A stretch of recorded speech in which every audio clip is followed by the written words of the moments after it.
Hello, my name is Isaac Suriako, and this is my commentary video for my revised research essay. We're going to be walking through the changes I made, the strategies I used, and how I refined my essay based on feedback. My essay explores how fancy dribble moves go beyond basketball. They're a source of creativity, connection, and resilience, especially for Tyler during his college transition. Now, Tyler is a friend of mine that I chose to be my reader for this essay. I just feel like I have that connection with him where it's pretty comfortable for me to talk about stuff with him.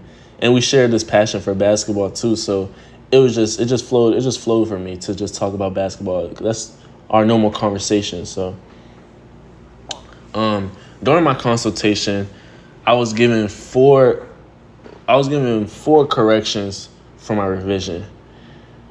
My professor told me to indent every paragraph, use in-text citations to correct my formatting and sources in the bibliography, and to add a section with 4 sources from Cook Library, and to also use that section to talk more about how fancy dribble moves tie into the solution to all of Tyler's stressors at college.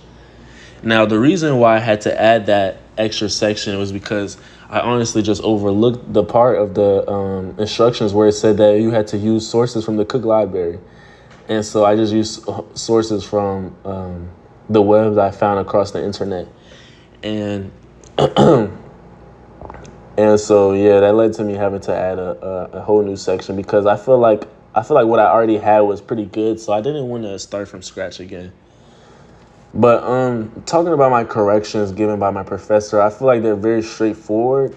So it's not really too much explaining to go into it. Like indent every paragraph. What I did was just scrolled over. Like I went like this. I highlighted everything and I went down. And there's a button on Google Docs for you to indent and to choose how many inches you want it to be. So that's exactly what I did. And for the in-text citations, I just added an in-text citation for every section. At first, I didn't have this, but my professor, because I put it in, I thought it would be good enough if it was in the bibliography, but my professor pointed out to me that it would be better if I had it in the text as well. So so this is an example right here. I said, according to this article from Basket News, and I went ahead and said the page number 3 of where I got that information from. And so I did that with every section, and that's just how I went about doing that. And for the correcting my formatting and the sources in the bibliography, my professor showed me how to go about doing it with the first source. So it was pretty easy for me to just copy exactly how that should look for the rest of my sources. And also, looking at what we have on Blackboard and everything like that. So that was also very straightforward for me to do. The hardest part, I guess, would be my 4th correction that was given to me in my consultation, which was to add that new section. But I totally forgot that I have a whole bunch of sources from the Cook Library in that team bibliography. So I literally just went over there, and I have paragraphs with it too. So it already gave me everything that I need to know about those sources. So I went ahead and over there and just copied it into my Google Doc and just tied it into how fancy dribble moves is the solution to all of Tyler's stressors at college. And so I feel like the sources, it was a lot about like just the bigger side of basketball, which was really like my main topic almost in this essay.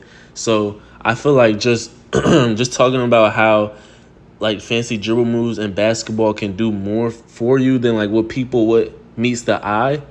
I feel like that's really just how I just went about writing that extra section. I really just put emphasis on how deeper this really gets, like more than basketball, more than just fancy dribble moves. Like this is something that relieves your stress and scientifically proven to do so. And so that's really how I just went about doing my revision.